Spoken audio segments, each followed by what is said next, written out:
നമസ്കാരം മലയാളത്തിലേക്ക് സ്വാഗതം. ബീഹാർ നിയമസഭ മൈക്രോ ഫിനാൻസ് ബിൽ 2026 പാസാക്കിയതിനെ തുടർന്ന് ഇന്ന് സ്മോൾ ഫിനാൻസ് ഓഹരികൾ കനത്ത ഇടിവാണ് കാണാൻ സാധിച്ചത്.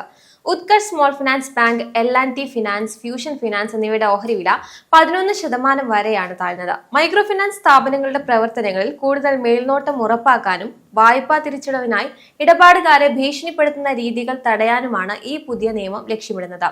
BSEയിൽ ഫ്യൂഷൻ ഫിനാൻസിനാണ് ഏറ്റവും വലിയ തിരിച്ചടി നേരിട്ടത്. ഓഹരി വില 11% ഇടിഞ്ഞ് 181 രൂപ എന്ന നിലയിലെത്തി.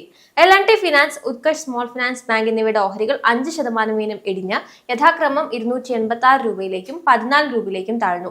ബീഹാർ മൈക്രോ ഫിനാൻസ് ഇൻസ്റ്റിറ്റ്യൂഷൻ, അതായത് regulation of money lending and prevention of coercive actions bill 2026 പ്രകാരം മൈക്രോ ഫിനാൻസ് സ്ഥാപനങ്ങൾ വായ്പകൾ നൽകുന്നതിന് മുൻപായി സംസ്ഥാന ധനകാര്യ വകുപ്പിന്റെ മുൻകൂർ അനുമതി വാങ്ങിയിരിക്കണം. അമിത പലിശ ഈടാക്കുന്നത് തടയുന്നതിനായി ആകെ പലിശ തുകയുടെ വായ്പെടുത്ത മുതലിന്റെ 100% കൂടാൻ പാടില്ല എന്നും ഈ ബിൽ വ്യവസ്ഥ ചെയ്യുന്നു. കൂടാതെ ഒരാൾക്ക് പരമാവധി 2 മൈക്രോ ഫിനാൻസ് സ്ഥാപനങ്ങളിൽ നിന്ന് മാത്രമേ വായ്പ നൽകാൻ പാടുള്ളൂ എന്ന നിയന്ത്രണവും ഇതിലുണ്ട്. റിസർവ് ബാങ്ക് ലൈസൻസ് ഉള്ള കമ്പനികളാണെങ്കിൽ പോലും ബീഹാറിൽ പ്രവർത്തിക്കാൻ സംസ്ഥാന സർക്കാരിന് കീഴിൽ പ്രത്യേകം രജിസ്റ്റർ ചെയ്യണമെന്നതും ഈ പുതിയ നിയമം നിർബന്ധമാക്കുന്നു. ഇന്ത്യയിലെ ആകെ മൈക്രോ ഫിനാൻസ് വായ്പകളുടെ ഏകദേശം 15% ബീഹാറിലാണ് നടക്കുന്നത് എന്നതുകൊണ്ട് തന്നെ ഈ നീക്കം വളരെ പ്രധാനപ്പെട്ടതാണ്. ഈ മേഖലയിൽ ഏറ്റവും കൂടുതൽ ബിസിനസ് പങ്കാളിത്തമുള്ള സംസ്ഥാനവും ബീഹാറാണ്. അന്താരാഷ്ട്ര ബ്രോക്കറേജ് സ്ഥാപനമായ മോർഗൻ സ്റ്റാൻലി നിരീക്ഷിക്കുന്നത് ഈ നീക്കം ഹ്രസ്വകാലത്തേക്ക് നിക്ഷേപകരുടെ ആത്മവിശ്വാസത്തെ ബാധിച്ചേക്കാമെങ്കിലും യഥാർത്ഥ സാമ്പത്തിക ആഘാതം പരിമിതമായിരിക്കുമെന്നാണ്. എങ്കിലും തുടർച്ചയായ ലാഭവിഹിതത്തിലെയും മൂല്യനിർണ്ണയത്തിലെയും ഏറ്റക്കുറച്ചിലുകൾ കണക്കിലെടുത്ത് വായ്പാദാതാക്കൾ മൈക്രോ ഫിനാൻസ് മേഖലയിലുള്ള തങ്ങളുടെ നിക്ഷേപം നിലനിർത്താനോ അല്ലെങ്കിൽ കുറയ്ക്കാനോ സാധ്യതയുണ്ട് എന്നും അവർ കൂട്ടിച്ചേർത്തു.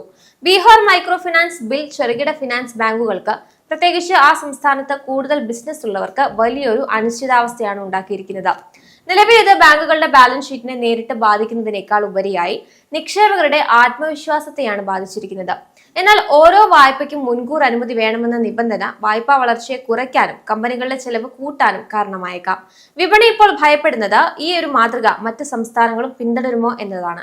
അങ്ങനെ ഉണ്ടായാൽ ചെറുകിട ഫിനാൻസ് ബാങ്കുകളുടെ വളർച്ചാ നിരക്കിലും അവയുടെ ഓഹരി മൂല്യനിർണ്ണയത്തിലും വലിയ മാറ്റങ്ങൾ വരുത്തേണ്ടി വരും. CNBC TV റിപ്പോർട്ട് പ്രകാരം മൈക്രോ ഫിനാൻസ് രംഗത്ത് ബീഹാറിൽ ഏറ്റവും കൂടുതൽ ബിസിനസ് പങ്കാളിത്തമുള്ളത് ഉത്കർഷ് സ്മോൾ ഫിനാൻസ് ബാങ്കിനാണ്. 46% ഉള്ളത്. തൊട്ടു പിന്നാലെ fusion ഫിനാൻസിന് 19% പങ്കാളിത്തമുണ്ട്.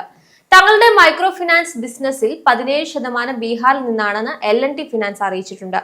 Satin credit care, Spandana, സ്ഫൂർട്ടി എന്നീ കമ്പനികൾക്ക് 13% വീതം എക്സ്പോഷർ ഈ സംസ്ഥാനങ്ങളിലുണ്ട്. കർണാടകയിലെ മുൻകാല സാഹചര്യം ചൂണ്ടിക്കാട്ടി IIFL ഒരു മുന്നറിയിപ്പും നൽകിയിട്ടുണ്ട്. ബീഹാറിലെ മൈക്രോ ഫിനാൻസ് അല്ലെങ്കിൽ MSME വായ്പകളിൽ 5 മുതൽ 45% വരെ തിരിച്ചടവ് മുടങ്ങാൻ സാധ്യതയുണ്ട് എന്നാണ് റിപ്പോർട്ട്.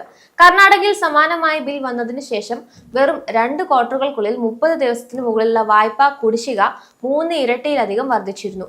കടുത്ത നിയന്ത്രണങ്ങൾ വരുമ്പോൾ വായ്പ എടുത്തവരുടെ തിരിച്ചടവ് ശേഷിയിലുണ്ടാകുന്ന മാറ്റങ്ങളാണ് ഇത് വ്യക്തമാക്കുന്നത്.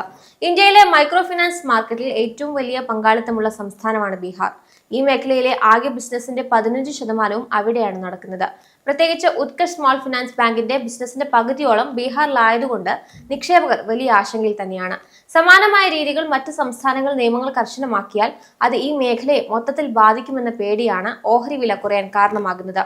ഈ സാഹചര്യത്തിൽ മൈക്രോ ഫിനാൻസ് ഓഹരികൾ നിക്ഷേപമുള്ളവർ കൃത്യമായ പഠനത്തിനു ശേഷം മാത്രം തീരുമാനങ്ങൾ എടുക്കുക.